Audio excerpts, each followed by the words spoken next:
শান্তি শান্তি শান্তি চাই, একসাথে লড়বো। সহিংসতার প্রতিবাদে আবারও রাস্তায় নামল বৈষম্য বিরোধী ছাত্র আন্দোলনের নেতৃবৃন্দ। শহরে চলছে বিক্ষোভ।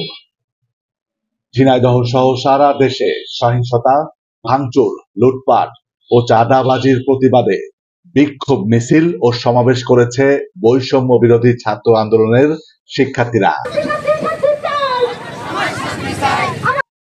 সকালে শহরের উজির আলী স্কুল অ্যান্ড কলেজ মাঠ থেকে বৈষম্য বিরোধী ছাত্র আন্দোলনের ব্যানারে একটি বিক্ষোভ মিছিল বের করা হয়।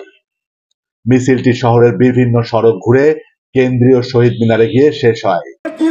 যদি কেউ চাঁদাবাজি করার চেষ্টা করেন, তাদের কিন্তু ছাত্র সমাজ ভেঙে গুড়িয়ে দেবে।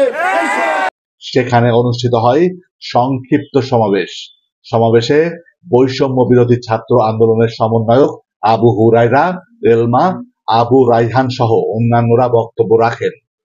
সে সময় বক্তারা দেশের সহিংসতা, লুটপাট ও চাঁদাবাজির প্রতিবাদ জানিয়ে বলেন, এরপর থেকে কোথাও কোনো প্রকার লুটপাট করা হয় তাহলে তার বিরুদ্ধে ছাত্ররা রুখে দাঁড়াবে, প্রয়োজনে তাদের বিরুদ্ধে আন্দোলন গড়ে তোলা হবে বলেও হুঁশিয়ারি প্রদান করেন ছাত্ররা।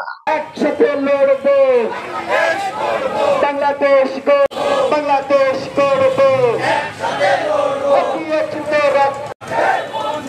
একসাথে লড়বো।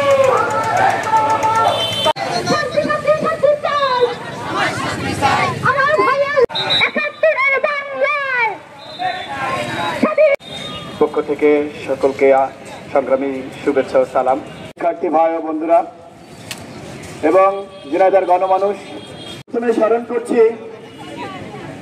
আবু সাইদ সহ হুঁশিয়ার করে দিচ্ছি, এই হাজার শহীদের রক্তের উপর দিয়ে যদি কেউ চাঁদাবাজি করার চেষ্টা করেন, তাদের কিন্তু ছাত্র সমাজ ভেঙে গুড়িয়ে দেবে। প্রথমে স্মরণ করছি, শ্রদ্ধা ভরে স্মরণ করি তাদেরকে।